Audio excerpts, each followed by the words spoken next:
오늘은 제가 부임한 후에 드리는 첫 번째 성찬 예배인지라 특별히 제게는 더 큰 의미가 있고 저한테 참 은혜가 있습니다. 그래서 오늘 저는 여러분들과 함께 이 성찬이 주는 그 의미와 성찬을 통해서 우리가 누리게 되는 그 축복에 대해서 말씀을 나누고자 합니다. 여러분, 개신교에는 두 가지 성례전이 있습니다. 하나는 세례고 또 다른 하나는 성찬입니다. 예수님께서 친히 기념 하나 정하신 것이기 때문에 교회는 이것을 하는 겁니다. 확실히 할 것은 이 성례전에 참여함이, 즉 세례를 받고 성찬을 받음이 구원의 조건은 아닙니다. 이것을 받는다고 해서 구원받는 것은 아니에요. 그러나 예수님께서는 특별한 목적을 가지고 이것을 제정하셨기 때문에 예수 그리스도의 신앙을 가진 사람들은 반드시 참여해야 하는 것입니다. 세례식은 일생 중에 한 번만 하시면 됩니다. 매번 세례할 때마다 세례 받겠다고 여러분 막 오시면 곤란합니다. 한 번만 하시면 됩니다. 근데 이 성찬은 우리가 신앙을 갖고 살아가는 동안 계속 거듭해서 해야 하는 것입니다. 이 성찬은 마치 일용할 양식을 주실 때 늘 우리가 음식을 먹듯이 거듭 반복하면서 영적인 그 식탁의 교제를 우리 주님과 나누는 것이 바로 성찬입니다. 우리 예수님의 삶을 좀 잘 들여다보면 우리 예수님은 참 잘 드신다, 우리가 이렇게 볼 수 있습니다. 성경을 보면 예수님이 참 잘 드셔요. 먹고 마시는 것을 아주 기뻐하시고 즐거워하신다는 것을 우리는 성경을 통해서 알 수가 있습니다. 물론 마귀가 처음에 먹는 것 가지고 시비 걸으셨을 때는 말씀으로 이기셨습니다. 그러나 그 후에 예수님의 사역을 가만히 살펴보면 그 후에 예수님께서 사역하시는 동안 참 많이 드셨습니다. 첫 번째 예수님께서 행하신 기적을 여러분 기억해 보십시다. 예수님께서 처음 사역을 하시면서 그 기적을 양로원이나 고아원, 또 나병 환자촌 이런 데서 좀 사역하셨으면 얼마나 은혜가 됐겠습니까? 그죠? 그런데 가면은 은혜가 되잖아요. 그죠? 아무 일도 안 해도 우리 교회에서 그런 데 간다 그러면 왠지 할 일을 다 하는 것 같고 막 그런 느낌이 드는데 예수님은 그러시지 않았어요. 그러시지 않으시고 먹을 것이 풍성한 혼인잔치집에서 그 첫 번째 기적을 행하셨습니다. 거기서 예수님이 여러분 얼마나 드셨을까요?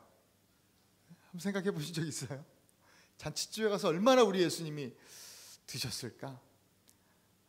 엄청 드셨겠다 생각하시는 분들은 손을 굳이 들실 필요가, 벌써 손 들려고 이렇게 하시는 분이 어떻게 생각하십니까, 여러분? 여러분, 잔치집에 가서요 먹는 둥 마는 둥 하고 막 깨작깨작거리고 그러면 그건 정말 실례입니다. 맛이 없어도 진짜 맛있다고, 너무 맛있네요, 맛있습니다, 감사합니다 이러면서 잘 먹어줘야 그것이 그 잔치를 베푼 사람에게 예의입니다. 그죠? 예수님은 나보다 남을 먼저 생각하는 분이십니다. 항상 배려하시고 항상 또 섬기시고 사랑하시는 분이 바로 우리 예수님 아니십니까? 그러니까 혼인잔치집에 가서 제 생각에는 엄청 드셨을 거라는 생각이 듭니다.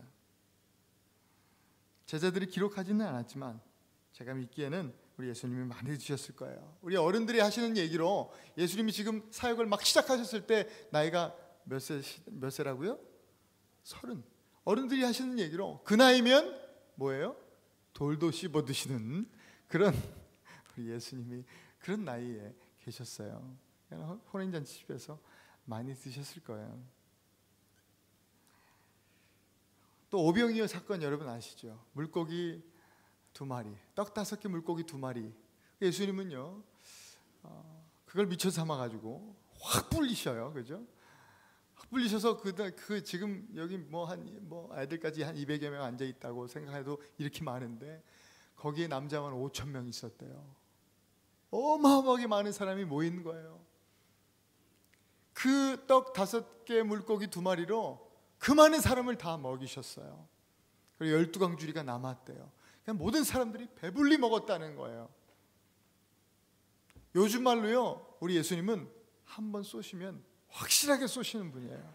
확실하게 쏘세요. 째째하게 조금씩 찔끔찔끔 쏘시는 분이 아니라 확실하게. 또 여러분 삭개오 아시죠? 삭개오가 뽕나무 위에 올라갔습니다. 예수님을 보고 싶어서 막 올라갔어요. 아무도 삭개오에게 관심 갖는 사람 없었어요. 근데 예수님은 말씀을 증거하시면서도 늘 삭개오를 생각하고 보고 계셨어요. 그러면서 이제 말씀을 마치신 후에 삭개오를 향해서 삭개오야 내려와라. 내가 오늘 너네 집에 좀 가야 되겠다 라고 삭개오에게 이렇게 얘기하시고 삭개오의 집에 그날 가서 하룻밤을 유하십니다. 삭개오의 집에서 예수님이 삭개오에게 그동안 수많은 죄를 짓고 살았던 삭개오에게 밤새 설교만 하셨겠다라고 생각하시는 분은 혹시 손 들어보세요. 아무도 안 계시죠, 그죠? 밤새 예수님이 그러면 뜨겁게 삭개오와 함께 삭개오 회개해야 되니까 기도해야 된다고. 기도 회개해라. 천국이 가까웠다. 너 회개 안 하면 지옥 간다면서 뜨겁게 열심으로 기도 인도를 뜨겁게 밤새 기도를 하셨겠다. 이런 생각도 우리는 별로 하지 않습니다. 아마도 삭개오는 그 당시 그 동네에서 굉장히 잘 사는 사람이었습니다. 돈이 많은 사람이었어요. 그 집도 아주 괜찮은 집에서 살았을 거예요. 그 집에 가셔서 삭개오가 얼마나 예수님이 오신 것에 대해서 기뻐했는지 모릅니다. 그는 극진히 예수님을 대접했을 거예요. 예수님은 잘 드셨다 안 드셨다? 무지 드셨다. 예수님 많이 드셨을 거예요. 즐겁게 드셨을 겁니다. 식탁의 교제를 나누었을 거예요. 또 예수님은 죽으시고 3일 만에 부활하셨습니다. 부활하셨어도 그 예수님의 식욕은 꺼지지 않으셨어요. 성경을 보니까 예수님이 돌아가셨어요. 제자들이 시리에 빠져가지고 굉장히 힘들어했습니다. 목적을 잃어버린 거예요. 비전을 잃어버린 거예요. 뭘 할지 도무지 알 수가 없는 거예요. 제자들이 이제 어떻게 해야 되지? 우리 어떻게 하면 좋을까? 고민하고 있는데 베드로가 나는 고기나 잡으러 갈 텐다. 내가 원래 고기 잡는 사람이었으니까 고기나 잡아야 되겠다. 난 간다. 그랬더니 할 일 없는 제자들이 야 우리도 같이 가자. 나도 같이 가자 하면서 한 7이 같이 디베라 바닷가에 물고기를 잡으러 갑니다. 제 이야기가 아니라 요한복음 21장에 기록되어 있는 하나님의 말씀입니다. 밤새 수고합니다. 그물을 내렸다 다시 올렸다 내렸다 올렸다 수도 없이 반복을 하고 밤새 그렇게 수고를 하는데도 불구하고 고기가 한 마리도 피레미 한 마리도 잡히지 않았다. 성경은 이야기하고 있어요. 어떻게 된 것인지 이런 일이 없었는데 한 마리도 잡히지 않는 일이 없었는데 그날따라 그날 밤은 한 마리도 고기가 올라오지 않습니다. 밤새 허탕을 친 제자들이 힘이 축 빠져서 이제 해가 나오기 시작하니까 포기하고 돌아오는 중에 저 밑에서 보니까 한 젊은 남자가 있습니다. 아직 배가 도착하기 전에 이야기했으니까 아마 저쪽에서 예수님이 오른쪽에다 그물을 한번 던져보세요 하고 얘기했을 겁니다. 바다에서 조용조용히 얘기한다고 들리겠습니까? 아마 예수님이 또 힘차게 얘기하셨을 겁니다. 오른쪽 얘기했을 겁니다.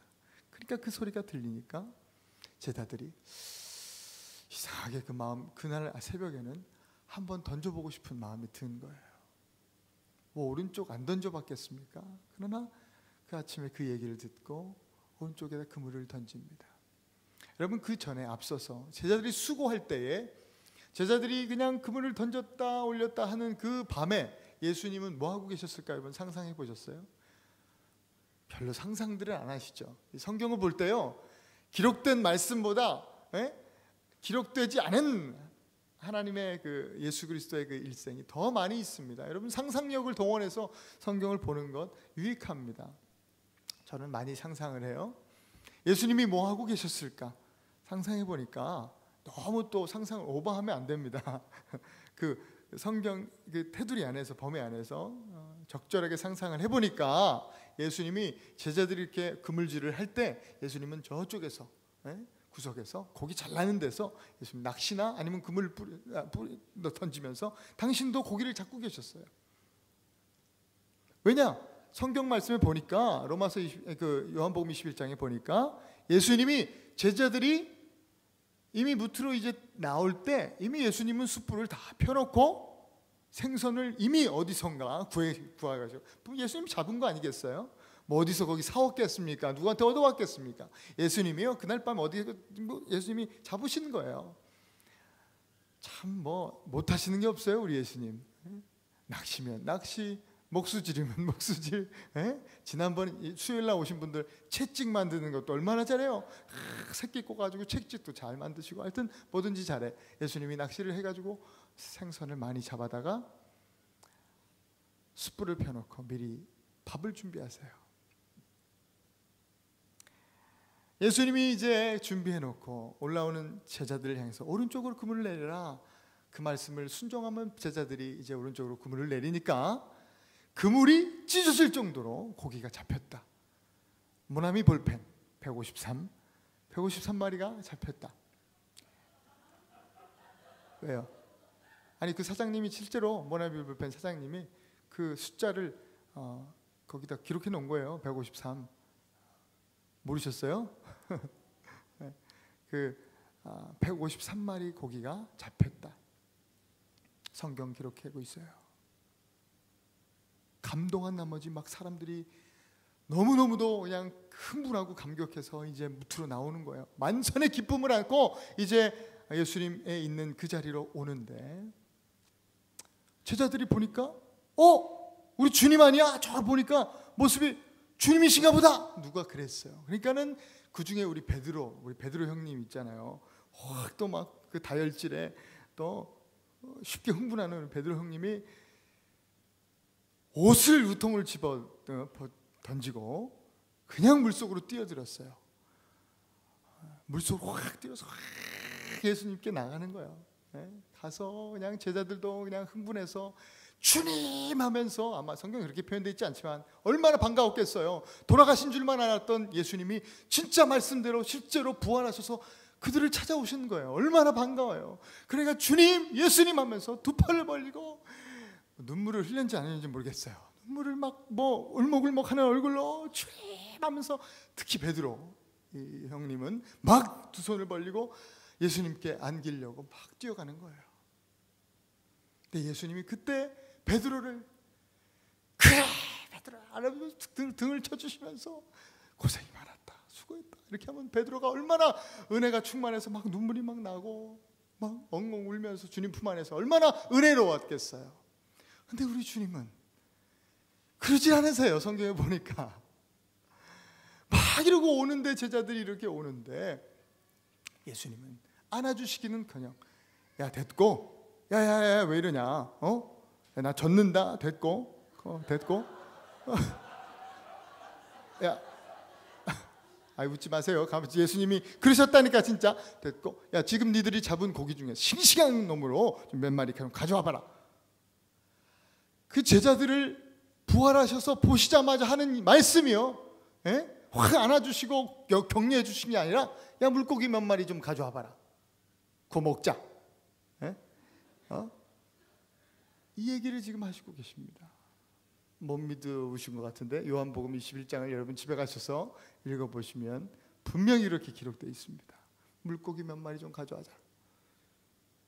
회쳐 먹든지 구워 먹든지 어쨌든 싱싱한 놈으로 한번 우리 먹자. 이렇게 예수님이 말씀하세요. 부활하신 예수님 식욕은 아직도 왕성하세요. 먹는 거 참 좋아하셨어요. 떡도 준비해서 오셔서 떡까지 굽고 계셨어요.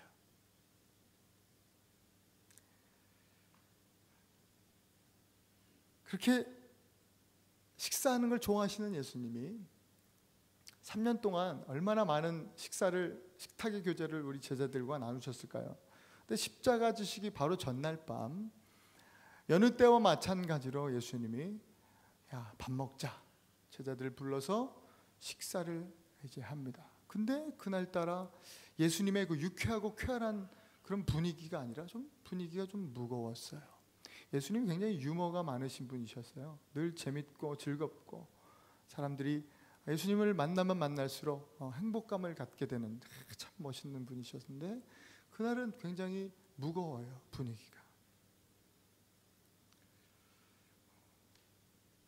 예수님이 제자들을 앉혀놓고 분위기 있게 식사를 하시는 거예요.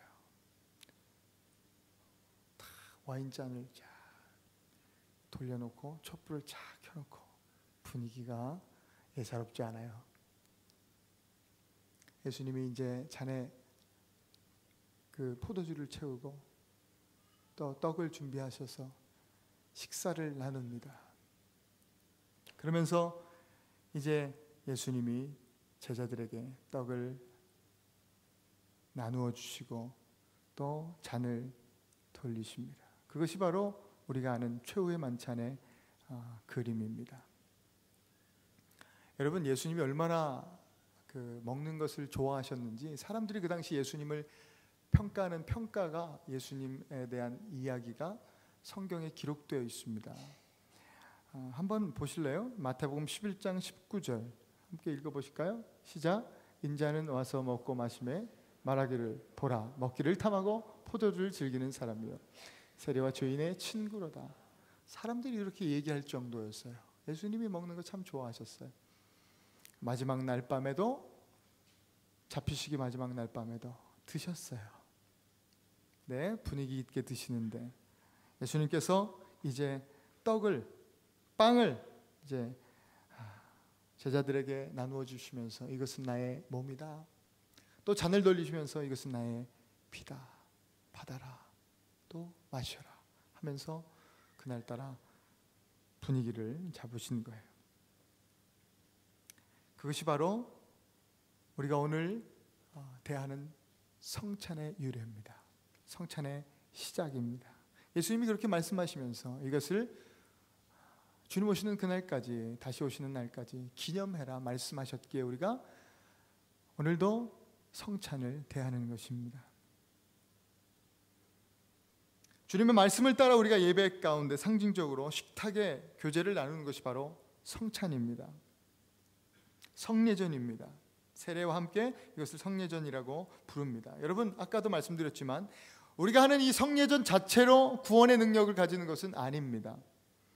그러나 이 성례의 본질이신 예수 그리스도를 우리가 이 성례전을 통해서 경험함으로써 참여하는 사람들은 하나님의 은혜를 다시 누리게 되는 것입니다. 특별히 우리가 오늘 경건한 마음으로 이 성찬에 참여할 때에 구원의 감격이 회복되고 또 신앙의 뿌리가 더욱더 깊게 내려지는 은혜가 우리에게 주어질 줄로 믿습니다. 오늘 저는 여러분들과 짧게 세 가지 구원의 그 성찬이 주는 그 특별한 의미와 그 축복에 대해서 여러분들에게 또 같이 은혜를 나누고자 합니다. 첫 번째, 성찬이 주는 의미와 축복은 구원입니다. 구원. 떡은 예수 그리스도의 몸을 상징합니다. 이것은 구약에서부터 계시된 하나님의 말씀이에요. 그것이 바로 우리가 잘 아는 만나입니다. 만나. 출애굽한 이스라엘 백성들은요, 거친 광야를 지납니다. 광야가 힘이 들었던 수많은 이유들이 있겠지만 백성들이 처음 경험했던 그 어려웠던 상황은 물이 없어서 가람이었고 그 다음에 바로 뭐예요? 배가 고픈 그런 배고픔에 대한 어려움이었습니다. 그래서 백성들은 모세를 또 원망하기 시작합니다. 출애굽기 16장 2절 3절 우리 함께 읽어보겠습니다. 출애굽기 16장 2절 3절입니다.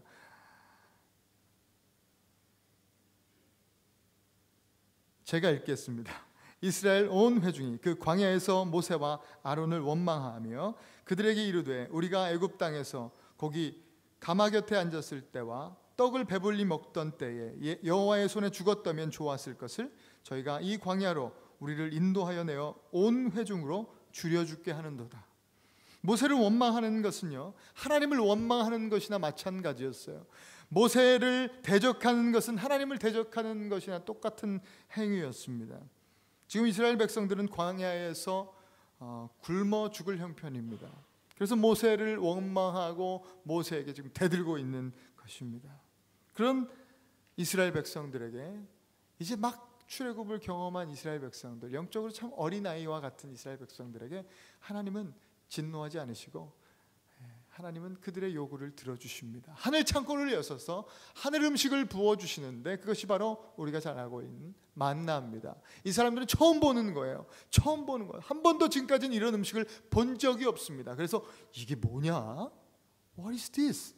이게 만나의 뜻입니다. 만나가 이게 뭐냐? 라는 뜻입니다. 그 만나를 통해서 백성들은 광야에서 굶지 않고 줄이지 않을 수 있었습니다. 그러나 기억해야 될 것은 만나를 먹은 사람들도 결국은 다 죽었다는 것입니다. 결국 만나는 영원한 생명의 떡이 아니에요. 상징입니다. 영원한 생명의 떡을 계시하는 어떤 그림자일 뿐입니다. 이 말씀을 염두에 두고 예수님은 말씀을 하십니다. 요한복음 6장 48절부터 51절 말씀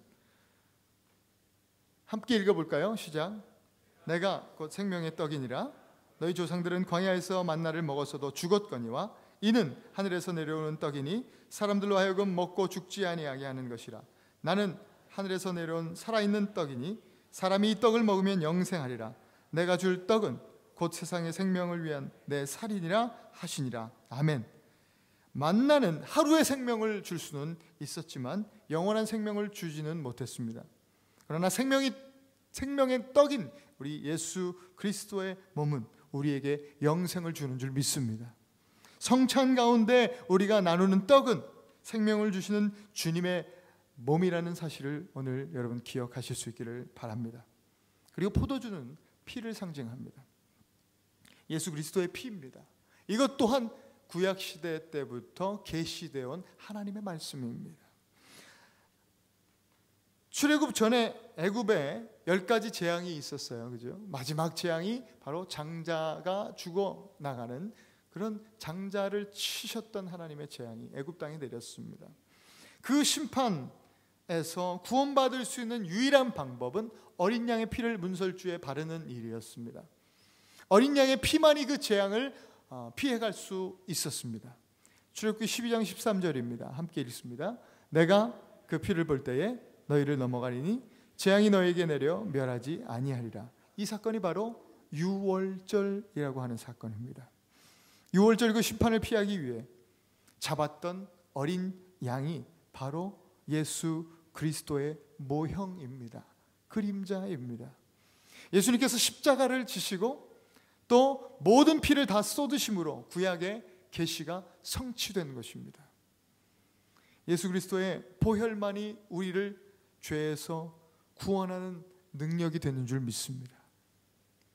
우리가 찬양하죠. 주의 보혈 능력이 또다 주의 피 믿으오 주의 보혈 그 어린 양의 매우 귀중한 피로다. 아멘. 히브리서 10장 19절 함께 읽겠습니다. 그러므로 형제들아 우리가 예수의 피를 힘입어 성소에 들어갈 담력을 얻었나니. 우리 계속해서 사도행전 4장 12절 읽어보실까요? 다른 이로서는 구원받을 수 없나니 천하 사람 중에 구원을 받을 만한 다른 이름을 우리에게 주신 일이 없음이라 하였더라. 오늘 성찬을 통해서 다시 한번 몸 버려 피 흘려 우리를 구원하여 주신 어린 양 예수 그리스도를 만나실 수 있기를 축복합니다. 두 번째 성찬이 주는 의미와 그 축복은 바로 연합입니다. 우리는 떡과 잔, 예수 그리스도의 몸과 피를 먹음으로 인해서 그리스도와 하나가 됩니다. 나와 같은 죄인이 예수님과 하나 될 수 있다고 하는 것은 기적 중에 기적이요 은혜 중에 은혜임을 믿습니다. 우리는 날 때부터 죄인의 모습으로 납니다. 왜냐하면 그 뿌리가 죄인이기 때문입니다. 죄의 특징이 있는데 그 특징은 바로 단절입니다. 죄로 인해서 우리는 하나님과 완전히 분리되었고 단절되었습니다. 우리는 죄로 인해서 하나님과 단절되었는데 하나님과 우리 사이의 그 멀어진 간격을 좁힐 방법이 이 땅에는 하나도 없었어요. 그 깊은 깨어짐을 회복할 만한 능력이 이 땅에는 없습니다. 우리에게는 또한 그 능력이 없습니다. 그래서 하나님께서 이 문제를 직접 해결하시기 위해서 이 땅에 오신 거예요. 이 땅에 오신 하나님이 바로 예수 그리스도인 거예요. 요한복음 3장 16절, 우리가 첫 주에 제가 처음 여러분들에게 메시지를 증거하면서 이 말씀을 읽었는데 다시 한번 이 말씀 좀 한번 읽어보기 원합니다. 자기 이름 넣어서, 세상 대신에 여러분의 이름 넣어서 하나님이 세상을, 시작. 하나님이 주영이를 이처럼 사랑하사 독생자를 주셨으니 이는 그를 믿는 자마다 멸망치 않고 영생을 얻게 하려 하십니다. 아멘. 아멘. 그 독생자의 이름이 임마누엘이라고 성경은 말씀하고 있습니다. 임마누엘의 뜻이 하나님이 우리와 함께 하신다, 이 뜻입니다. 예수님이 바로 우리와 함께 하시는 하나님이십니다. 마태복음 1장 23절 함께 읽습니다. 보라, 처녀가 잉태하여 아들을 낳을 것이요 그 이름을 임마누엘이라 하리라 하셨으니 이를 번역한즉 하나님이 우리와 함께 계시다 함이라. 우리가 예수님의 몸과 피를 나눌 때에 그리스도와의 연합, 그리고 하나님과의 연합을 경험하게 될 줄로 믿습니다. 그렇다면 이제는 그리스도와의 연합을 이룬 우리가 고백하는 우리의 고백은 이제는 그리스도의 죽음이 그저 예수 그리스도의 십자가의 죽음이 아니라 그리스도의 죽음이 곧 나의 죽음입니다. 그리스도의 부활이 나의 부활입니다. 그리스도의 영광이 나의 부활이요, 나의 영광이요, 그리스도의 생명은 곧 나의 생명입니다. 이렇게 고백하며 나아가는 겁니다. 이제는 나의 생명이 아니라 예수의 생명으로 사는 것입니다. 그러니 이전처럼 사는 것은 말도 안 됩니다. 내가 살았던 나의 삶의 방법대로 살아가는 것은 말도 안 되는 겁니다. 죄인 냄새나는 인생은 더 이상 살 수 없습니다. 내가 집사고 권사고 장로고 목사인데 이렇게 살아서는 되겠는가? 라고 하면서 겨우 억지로 살아가는 것도 바른 삶은 아닙니다. 이렇게 살 수도 없습니다. 그 연합이 만들어내는 그 연합의 은혜가 우리에게 주시는 그 축복은 자연스럽게 그 삶을 살아가게 하는 능력입니다. 옛사람의 옷을 벗겨주시고 새 사람의 옷을 입혀주시는 하나님의 은혜인 줄로 믿습니다. 이 땅에 거하지만 하늘을 사는 사람들로 이 땅을 사는 겁니다. 그것이 바로 그리스도와의 연합입니다. 오늘 성찬을 통해서 그 은혜를 누리실 수 있기를 축복합니다. 마지막 세 번째 성찬의 의미와 축복은 사랑입니다. 사랑. 예수 그리스도의 몸된 교회 공동체가 함께 성찬에 참여할 때에 성도들은 예수 그리스도의 보혈과 그 십자가의 복음 안에서 한 피바다 한 몸 이룬 형제 자매들이 되는 것입니다. 원수도 그 보혈 안에서 사랑의 관계로 새로워지는 것입니다. 성도 간의 형제가 또 자매가 한 가족으로서 사랑의 교제를 시작하게 되는 것입니다. 이것이 바로 교회입니다. 예수 그리스도의 몸된 교회 안에서 원수 관계란 존재하지 않습니다. 교회는 하나님의 사랑을 나누는 사랑 공동체인 것입니다. 우리 모두가 지체입니다. 우리 모두가 지체입니다. 한 몸이라고요. 한 몸. 예수님께서 당신의 몸과 피를 나누는 식탁의 교제는 하나님의 완전하신 사랑에 근거합니다. 사랑이 아니면 어떻게 그의 몸을 나눌 수 있습니까? 사랑이 아니면 어떻게 그의 피를 나눌 수 있습니까?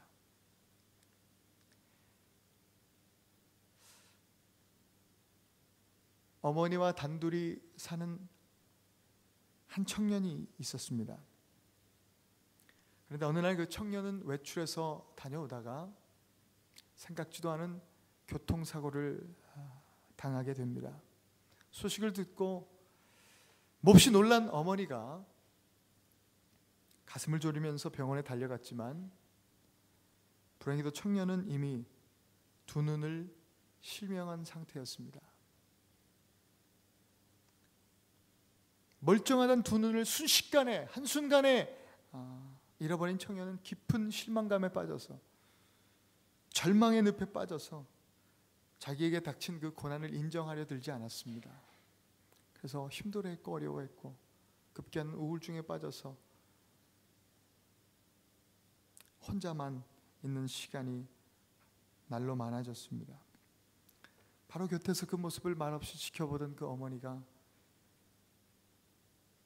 그 어머니 가슴이 찢어지듯 아픕니다. 말로 할 수 없는 아픔이 그 어머니의 가슴을 막 애려옵니다. 그렇게 지내던 어느 날 이 청년이 기쁜 소식을 듣습니다. 이름을 밝히지 않은 어떤 누군가가 그에게 한쪽 안구를 기증했다라는 것입니다. 하지만 절망감에 빠져있던 이 청년은 전혀 기뻐하지 않습니다. 기쁘게 그 사실을 받아들이지 않고 그래봐야 애꾸로 살 건데 아이 난 싫다고 그냥 차라리 이렇게 살겠다고 어머님한테 짜증을 부립니다. 투정을 부립니다. 화를 냅니다. 어머님은 간곡히 아들을 붙잡습니다. 얘야 그래도 우리 수술하자. 한눈이라도 보고 사는 것이 낫지 않겠니? 어머니의 간곡한 부탁으로 한쪽 눈 이식 수술을 마친 이 청년은 한동안 붕대로 눈을 가리고 있어야 했습니다. 그때도 청년은 자신에게 늘 옆에서 자신 곁에서 간호를 해주는 이 어머니에게 투정을 부립니다. 어떻게 내가 이 애꾸로 살아가야 되냐고. 그냥 안 보고 살아가는 게 마음 편하다고. 누가 나를 정상인으로 봐주고 누가 나를 사람답게 대해주겠냐고. 이 모습으로 어떻게 사냐고. 난 보기 싫다고. 수술 마친 이후에도 계속해서 엄마에게 투정을 부릅니다. 그때마다 어머니는 아들의 말을 묵묵히 듣고만 계셨습니다. 시간이 지나서 청년은 붕대를 풀게 되었어요. 그런데 붕대를 모두 풀고 앞을 본 순간 청년의 눈에는 굵은 눈물방울이 떨어지고 말았습니다. 그의 앞에는 한쪽 눈만을 가진 어머니가 그 한쪽 눈으로 애틋한 표정으로 아들을 바라보고 계셨습니다. 그러면서 어머니는 이렇게 말씀하십니다. 아들아, 내가 너에게 두 눈을 다 주고 싶었지만 그러면 내가 장님이 될 테니까 장님이 된 내 몸뚱아리가 너의 짐이 되고 싶지는 않았구나. 그래서 그랬단다. 미안하다. 사랑한다.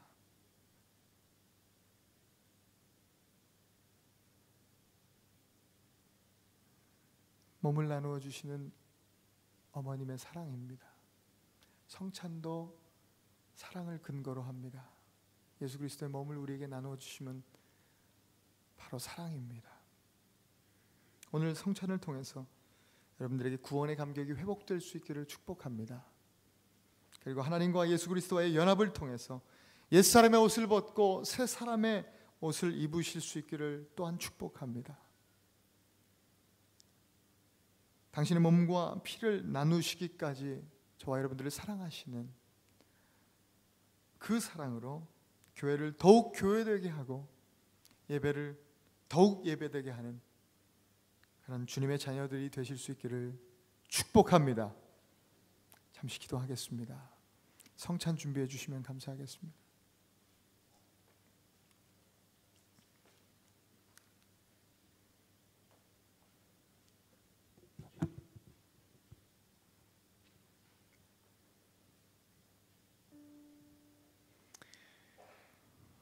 그러면 성찬을 이제 하나님이 베풀어 주신 우리 예수님께서 베풀어 주시는 이 만찬을 우리가 대할 때에 여러분 오늘도 우리를 그렇게 사랑하시는 예수님, 우리를 구원하여 주신 주님,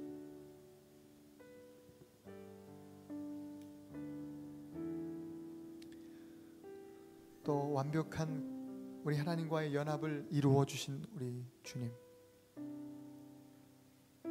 나를 위해 그 몸, 그 피 나누어 주신 그 주님, 그 사랑을 우리가 함께 기억할 수 있었으면 좋겠습니다.